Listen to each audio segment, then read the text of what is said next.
Did you finally go through the conversion when you were in Dallas? Yes, when I got back, I did. Mm-hmm. And how did the Jewish community embrace you? Totally. I was very active here even before I converted. It was Julia Shep's Community Center.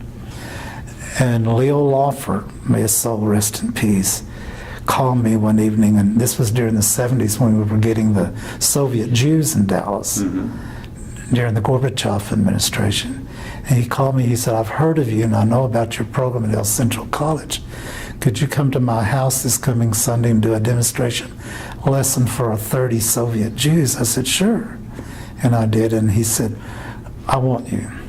He said, I want you to start an ESL program at the Jewish Community Center for Soviet Jews. And I did, and I had a big program here for 2 years. And what else do you do volunteer work for the community center? You mean now? Yeah. I'm very active with the senior citizen program. I'm on the board. I'm with the Dallas Jewish Historical Society, have been for years. A family here has more or less adopted me ever since I moved back to Dallas in the early 70s. Ruth Andrus came and interviewed one of my classes here at the Julia Shep's Community Center with the Soviet Jews. And she was so engrossed with English as a second language, she became a teacher herself. And they would invite me over, and I became close friends of them. It was the most significant thing I've ever done. How have you seen the Jewish community in Dallas grow over the years? Oh, tremendously. Very large. Yeah. Because when I came in the 70s, you didn't have Chabad. I think Tifereth Israel was at that time an Orthodox shul. Now, I would go to Temple Emmanuel when we would come to Dallas from Ardmore, because my mother's sister, Kamala Rubin, lived here in Dallas. And no, I mean dramatic change. Incredible. Clint, 1939, Ardmore, Oklahoma. What do you remember when you were a little boy? I remember very vividly the day we left and moved to Camp House, Texas. It was a military installation west of Gainesville. And that was very dramatic for me to see. How old were you at the time? 4. Okay, go on. And we moved there, and my dad worked in civil service with the government. And ironically, he was put in charge of all the German prisoners. Wow. And that I remember very vividly. Now, when you were 4 years old, did you really understand what all this was meaning? Mm-hmm. Okay. After the war, we moved back to the Ardmore area. The name of the town is Lone Grove, Oklahoma, a small town. My grandfather was a merchant. He had a general store, and then my father decided that, and he retired, and my father decided after the war he would buy a business there, and he did, and we went into the grocery business, general store, right, when I was 6, 7 years old. Okay, now, do you remember any stories, though, of the prisoners of war? Did your dad ever say anything? Oh, yes. He would take us down there to the area where he worked, and the German prisoners would play with me, and I'm a twin. I have an identical twin brother. And it amused them, and in actuality, it was really the first foreign language I had ever heard. I had heard Choctaw and Chickasaw because that area had a very large Choctaw population. But I accepted that as native of Oklahoma. It wasn't a foreign language. Right. And the Germans would play with us and throw us up in the air, and they would make things and give them to Dad to give to my mother, like little walnut shells and lamps. And I still have those today. What was life like for them in the prisoner of war camp here? Well, when the war was over, they didn't want to go back to Germany. They wanted to stay here. And they had to go back. Do you know if any returned to the United States later then? I don't know. Okay. I wouldn't know that. Because when the war was over, I remember very vividly when Roosevelt died. That was terrible news. Then Truman became president. I remember that clearly. And the atomic bomb, I didn't know what it meant because I was just barely 6 years old. I had a very adverse experience at 6. See, I was born September the 3rd, 1939, and I wanted to go to school, and because the schools were so crowded in Gainesville, you had to be 6 prior to September the 1st. So I was delayed a year, and that's when the war was ending, and we moved back to Long Grove and to our home there, and then bought this business and went into business there. Now, did your mom go into work with your dad then Yes, at the time? yes. Okay. Do you remember your grandparents at all? Oh yes, I'm fortunate to have remembered 3 grandparents and, no, let's see, 3 grandparents and 2 great-grandparents. Wow, tell me about your great-grandparents first. Well, see, my mother was not from a Jewish lineage. Okay. Her name was Pruitt, Cosette Pruitt, P-R-U-I-T-T. And I remember going over to their house in Ardmore, and I would meet my great-grandmother, and one day my great-grandfather came. He was a retired rancher. And then my grandparents, his name was Thomas Risner, and his wife's name was Gertrude Risner. And I remember when she died shortly after we moved back to Long Grove. And I remember going to her funeral, and it was traumatic because she was buried on Mother's Day. Oh boy.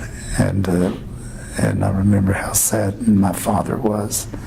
Now, she was Native American, Chickasaw, French, and English. And then my mother's mother, her name was Rosabelle Pruitt. I didn't know her husband, Clint Pruitt, because he had died at a young age, at the age of 33. So I had the privilege, I call it privilege, of knowing 2 great-grandparents and 3 grandparents. Now, where did they originally come from? Do you know? The Risners, my grandfather, Thomas Risner, they called him Tom. He came into Indian Territory. Oklahoma didn't become a state until 1907. Right. And he married his wife, Gertrude Hayden Wilmoth, and opened a store, a large general store. My dad worked in the store. And then after his wife passed away in 1947, my grandmother, he went to Oregon, where some of his children had moved, and stayed out there for a while. And then he came back to Oklahoma and remarried. Now, the grocery store that your folks had started, is it still around today? Did they do it for the rest of their lives? Well, they sold it when they retired. Okay. Because, see, in those days, the stores were family owned. Right. And then the supermarkets began to open, and Dad and Mom retired, and they sold the store. It was next to school. We had a very good business. Yeah. It was a general store. It had an eye stock filling station, feed store, and also we sold kerosene. In those days, people used a lot of kerosene. And Dad gave me and my twin brother a business. He said, the eye stock will be yours. And that area around Lone Grove, Oklahoma, and Ardmore was booming in oil production. I mean, at nights, during those years, you didn't have air conditioning. You had water coolers. Some nights we'd have to sleep outside, and you could hear the drilling activity, and the noise would be so loud you could just barely sleep. So we had a tremendous ice business, and Dad said, okay, Thomas and Clinton, this is going to be your business, and I want to teach you how to save your money for you to use when you go to college. And that was our business. Wow, how old were you at the time? 7, 8. That's great. We worked in the store, all of us, and we had a lady that worked for us to take care of the house and the cooking and cleaning. Sometimes we had to hire part-time help in the store as well. Now, being a twin, Certainly you guys got into a lot of trouble. I imagine you, look at it, there's got to be stories that you became him and he became you, and, you know. Okay, let me elaborate on that for a minute. Okay. People will say, well, don't you like being a twin? I said, no. Well, why? I said, I never hear my name. We were called twin by everybody. Right. We went through grade school, middle school, and high school. The twins. Twin. Hey, twin. Come here, twin. Because they couldn't tell us apart. And now, we went to elementary school in Long Grove and middle school, but we went to high school in Ardmore. Dad wanted us to have a better education, so we transferred to Ardmore High School because he was determined that we'd go to college. So when we graduated from high school in '58, I said, Thomas, let's make a deal. Let's separate. I'll go to OU and you can go to OSU. I said, I want to hear my first name for a change. And he said, good, I agree. I said, we've heard twin all of our lives, and I want us to discover our own individual identity by separating at this point in our lives. I'll go to the University of Oklahoma, and if you don't mind, you can go to Oklahoma State University. And that's exactly what we did. Now, when I went there from 59 until 63, it was called the Hebrew University of the Southwest. We had an extremely large Jewish population. You're kidding me. No, I don't know why they would choose OU. We had 5 Jewish houses on campus, 3 fraternities and 2 large Hillel Foundation. How was it, though, for the first time really separating from your twin? It was, I thought, the right thing to do because Right. I had never been an individual. Right, right. I didn't know my own identity. I knew that being identical, our voices were exactly alike. When we would call home from college, our parents would say, which one is speaking, Thomas or Clinton? Right. I did detect that our writing was different, and academically we were different too. He was strong in the literary arts, but I was strong in math and science. Mm-hmm. In those ways, we were different. Since we both went to state institutions the first semester, the finals were during the same week. And my brother was always very weak in math, especially algebra. And he called me one night there in Norman. And he said, Clint, do you have a final tomorrow? I said, no, I don't. This was Monday evening. Right.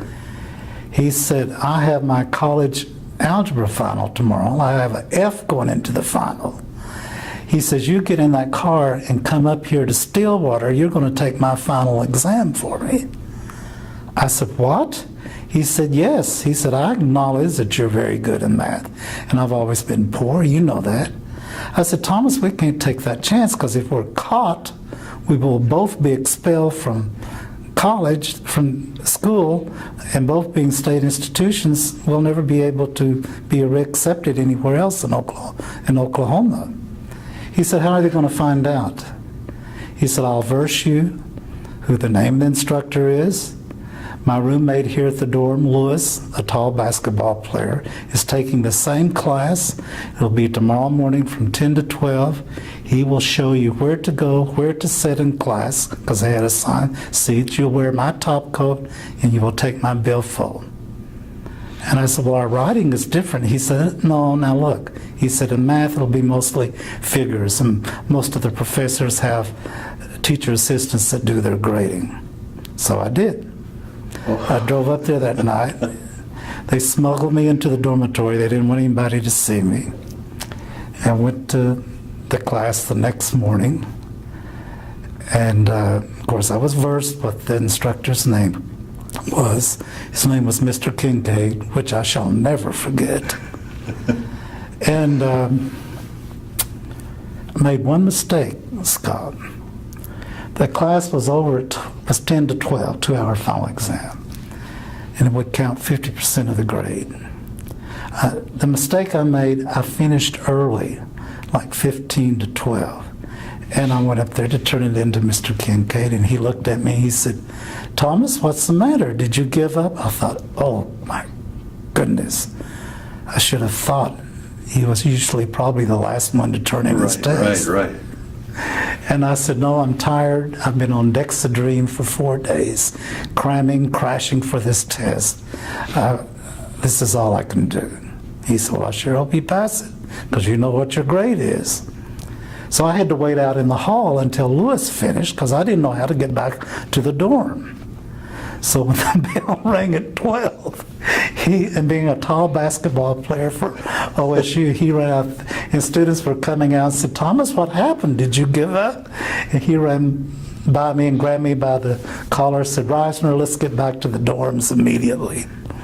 I made an A on the final. He got a C out of the course. Son of a gun. And we have an exclusive here. And now everybody knows what you guys did. I think that's great. So how did your brother repay you? He bought me a pair of new shoes. There you go. Now, you also had a sister. Well, yes. Linda is 6 or 7 years younger than we are. Right. She was born in Gainesville. She was born during the war. So did you guys just switch all the time, always trying to confuse her?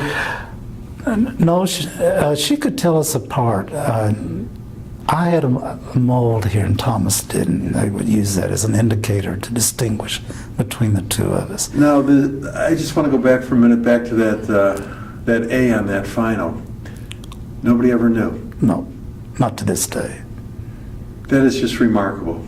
Is that the biggest thing you guys did? Well, if he couldn't go out on a date, I would go in his place there in Ardmore. Or if we would test ourselves first, we would double date. In Ardmore, being a small town of 30,000, Saturday night you had the previews to go to the Tivoli Theater at 10:15. Right. That was the big social event for young people at that time. Right. And we would double date, and we would tell our dates we're going out to get some popcorn and drinks. What would you like? And when we would go out, we would switch jackets. Wow. And go in, and they wouldn't know. I would be Thomas and he would be Clint. Now, after college. But let me share this with you quickly. Okay. It was very confusing for our customers in our business, because we had a filling station, the store itself, feed store, which was on the right, and the eye stock. Thomas would fill a customer's car up with gas, and he would go inside to get change. I would go inside from the eye stock, which was 50 yards from the store, to get change, and the customer in the car would start screaming at me, "Bring me my change, bring me my change." I said, "It's my twin brother, he'll bring it to you." It was rather confusing. Oh, I'm sure. So after college, did you go back into the family business, or what did you get into? No. When I graduated from University of Oklahoma, they had already sold the business by that time. I decided I didn't want to stay in Oklahoma any longer. I had a very good life there in Ardmore. Had a lot of friends. I wanted some adventures, so I took a job in Bogota, Colombia. This was in '62. My senior year at OU, there was a woman in one of my educational classes that told me about this private school in Bogota, Colombia. Wow. That was looking for teachers. And she said, "Inquire." And I wanted to learn Spanish. I had taken Spanish in high school. I was intrigued with Spanish because my great-great-grandmother was of Spanish ancestry. Her name was Elisa Orenta Sultana de Prud. But anyway, get to the point. I inquired and I was offered a job. So mother to work in Colombia as a third grade teacher. And it was owned by a very prominent Colombian family, the Sampers. But the wife of Dr. Rafael Samper was American. Her name was Charlotte. And so they offered me a job, but I would have to pay for my trip there. But after 2 years working there, I would be reimbursed. So Dad said, no, you're not going to South America. There's communists and, it's dangerous. And I said, Papa, I don't want to stay here in Oklahoma. I want to go to a place that's different. I want a different culture, and I definitely want to learn Spanish. And he said, no. So I declined the offer, and within 5 days I received a special delivery letter and a telegram from Charlotte Samper with the plane ticket, offering me the job, the contract, we will pay for your fare, and come immediately. It was September the 8th, and the position hadn't been filled. So I went to Miami, went to the Colombian consulate, got my visa, and went to Bogota, Colombia. Wow, what was that like? Oh, how different. I mean, really different. Yeah. Dr. Samper and his wife Charlotte met me at the El Dorado airport in Bogota. I arrived at 9 o'clock at night. Flew on Braniff Airlines. Braniff doesn't exist anymore. And what shocked me was how cold it was. And I had not brought any warm clothing with me, just a few items, because I thought it would be a warm climate being near the equator. And so when I got in the car, I said, why is it so cold? They said, we are very high elevation here, over 9,000 feet, colder than Mexico City. And that's why it's cold. I said, oh, I see. And I said, where will I be living? She said, we've made arrangements for you to stay with our private priest, Padre Reina, who is half Colombian, half Italian. He has a nice home, and he would like for you to come there, and you can rent a bedroom from him. We've made those arrangements. And also, there's a brother and sister living there from Germany, Walter and Teresa Schmidt. He's working with Siemens Electric in Bogota, German company. And she's teaching in the German Colombo School. I said, okay, so I went there. And it was a great experience, it really was. And what exactly were you teaching? Third grade. Third grade, all classes? Yes, self-contained. But I found she was very innovative in the sense, and revolutionary. Right. She opened the first American-style school in Bogota. Bogota is a large city. Yeah. That was non-sectarian, that accepted all religions, co-educational, and no uniforms. Because all the other schools prior to her opening, Colegio Abraham Lincoln, were not co-educational. You wore uniforms, and you either went to the Catholic school, there was one other school that was Protestant called Nueva Granada, or you went to the Colombo Hebreo school, the Colombian Hebrew school. Therefore, all Jewish kids had to go to the Colombo Hebreo school. But she included everybody and was phenomenally successful. And this was in 62, 63. And therefore, we had a large Jewish population there. We were getting a lot of Cuban Jews. I had 5 Jews in a class of 16, and 3 of them were from Havana, Cuba. How long did you stay out there? I stayed in Bogota 4 years, but in meeting the needs of the Jewish students there, I saw quickly how deprived it was. According to Colombian law, you have to provide religion for every faith, Christianity, Jewish, or Catholic. Well, the first Christmas in this school, I discovered, Lord, it looks as if the Christian's Messiah has returned. Nuns and monks were going up and down the aisles, singing Christmas carols and everything. And I said, there's nothing being done for the Jewish kids. We had about 60 Jewish students. So I had a good friend, Francisco Converes, Colombian. He was a student his senior year at Los Andes University, an architect in architecture. And his nickname was Pacho. So I had my prayer books and Jewish things with me. And I told him, I said, it's Hanukkah. I want you to construct for me on a large construction paper, a Hanukkah, an inscription below regarding Hanukkah. Could you do that for me? He said, sure. And he did a magnificent job in color and everything. So I took it to school the next day and put it on my door. Of course, I got Mrs. St. Pierre's permission. And she said, well, sure, I'm glad you're doing this, Clint. Well, you wouldn't believe the results. There were like all the Jewish students there looking at this. And she said, Clint, what do you know about Judaism? I said, well, Hanukkah's the same time as Christmas. She said, would you do a Hanukkah program for our Christmas play? And because the ambassador to Colombia will be there, and we would like for the Jews to be represented. And I did.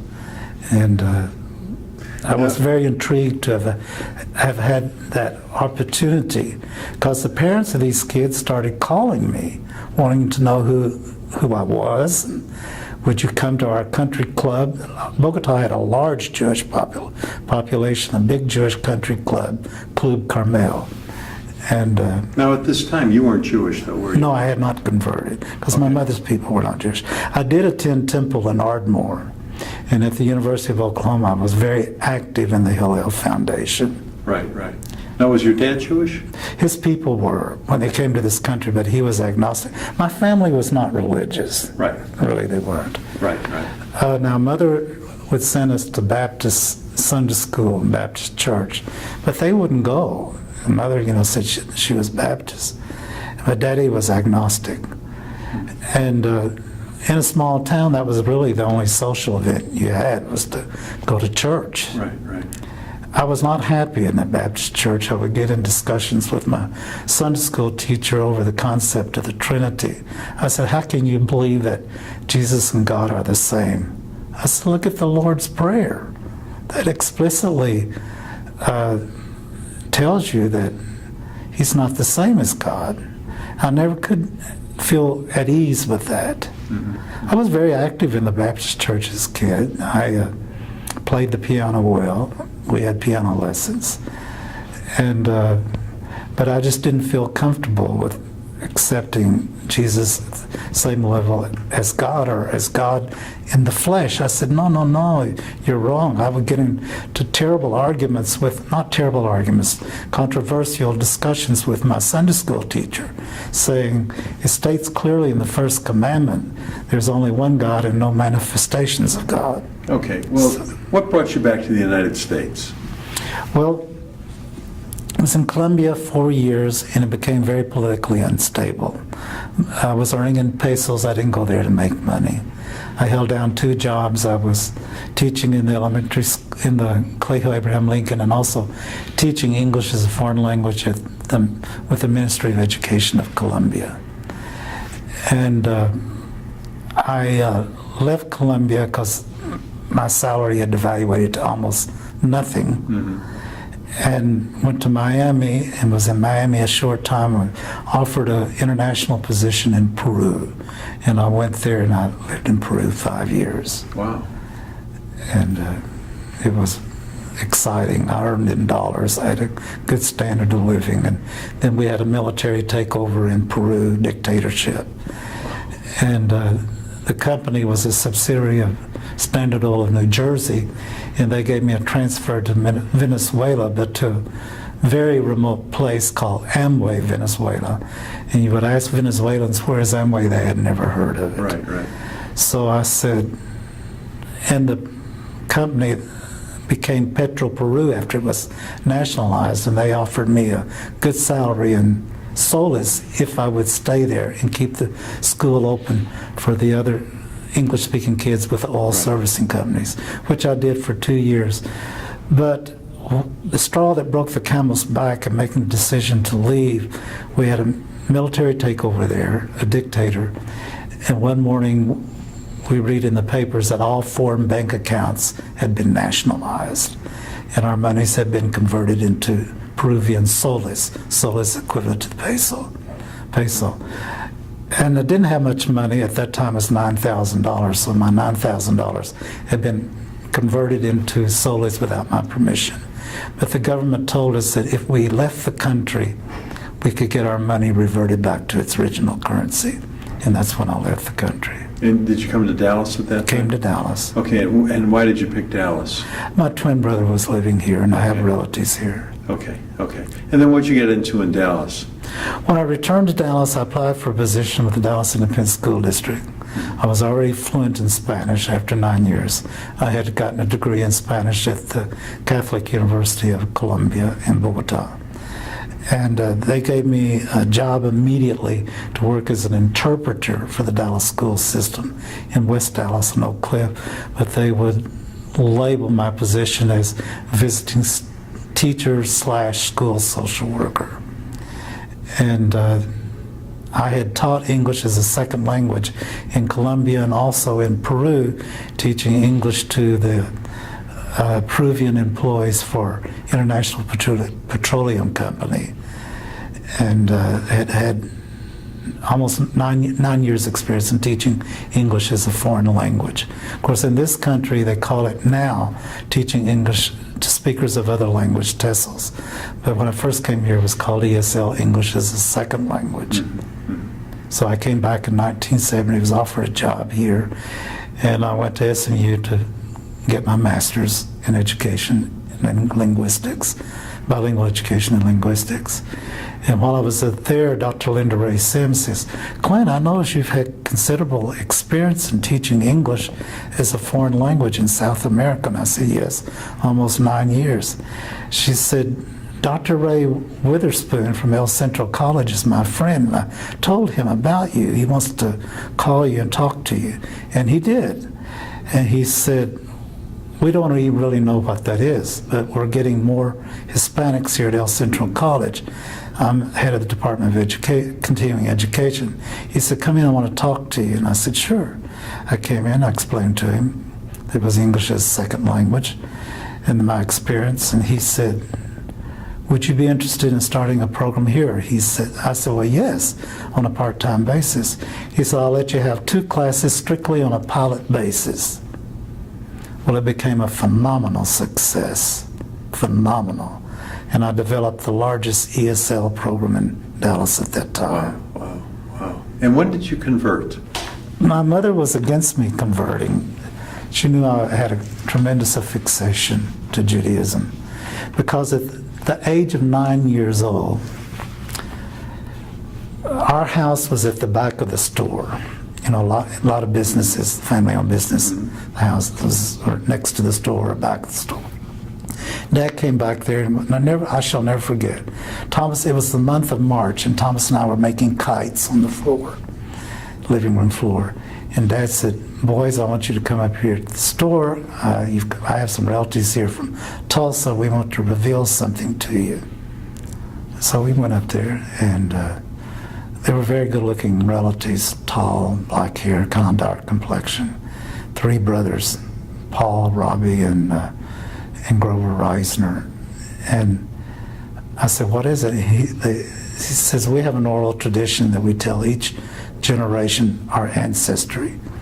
Our ancestry is Jewish, and we are from the Tobias Risner lineage." He says, "You know, I don't practice Judaism, and my cousins in Tulsa don't, but we make it a tradition to pass this oral tradition on to each generation." Right. So I go back there and I said, "Thomas, what does that mean? We didn't have any Jewish students there at Lone Grove." And he says, "I don't know." He said, "I've heard the term Jewish kite. I don't know what it means. Does that mean we're Jewish kites?" I said, "I don't know." But anyway, Grandpa always had Jewish friends coming by his store. He had a friend from Ardmore, Jake Bodovitz. And when we went to high school in Ardmore, our best friend was Jewish. And my mother's sister had married into a Jewish family from Russia, Victor Rubin and Kamala.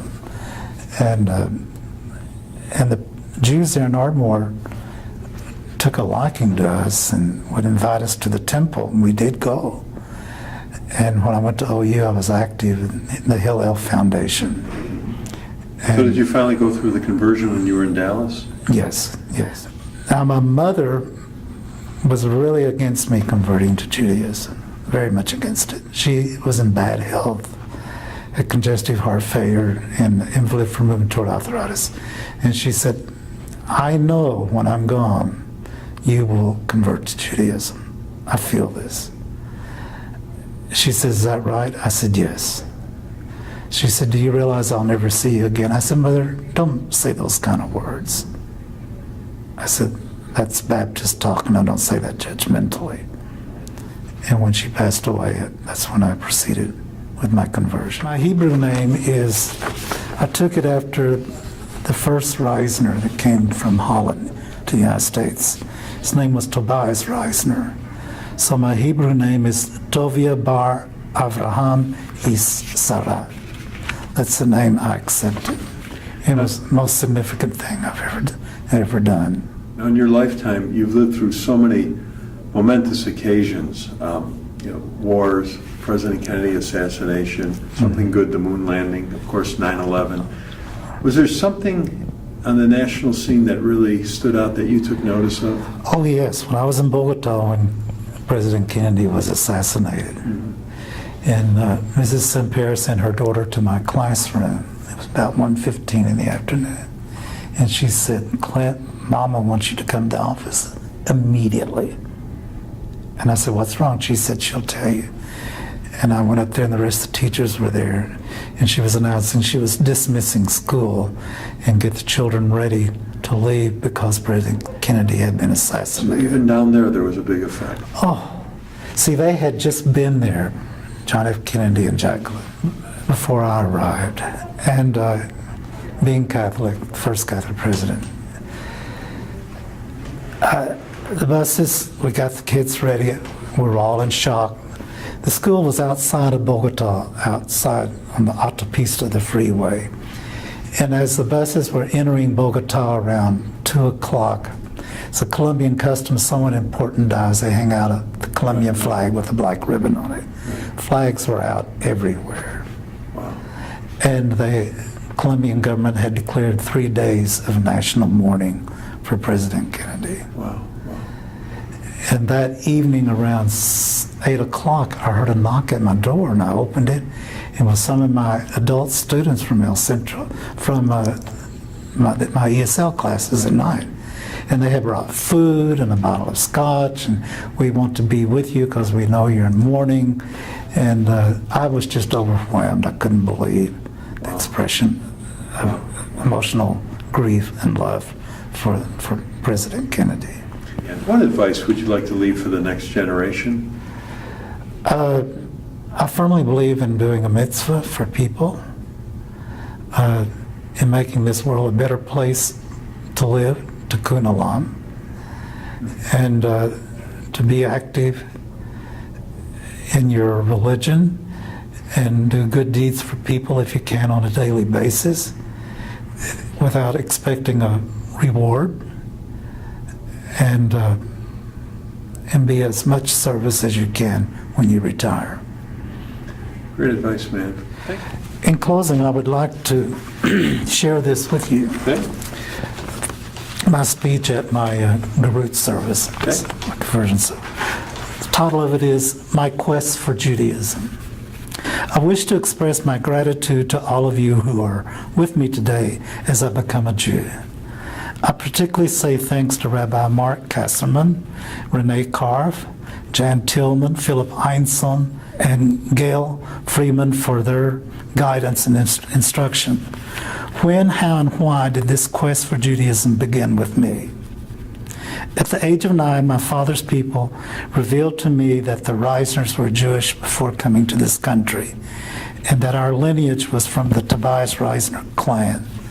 This revelation had an indelible impact on me, even though I was attending Baptist Sunday school and quite active in the Baptist church.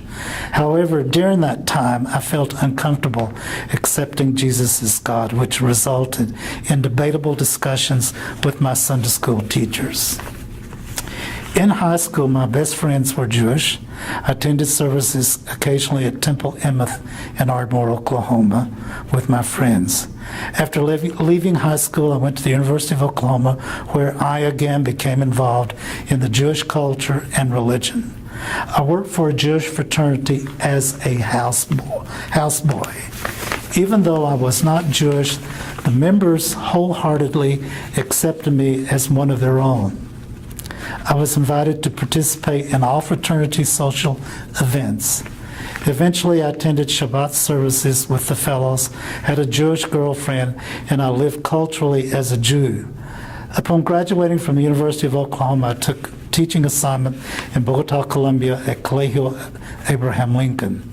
This school was the first school that accepted Catholics, Jews, and Protestants. Therefore, there was a large Jewish student body. I worked with the Jewish students, organizing Jewish holiday events for them at the school. Supporting Jewish students in a predominantly Catholic school was especially rewarding for me.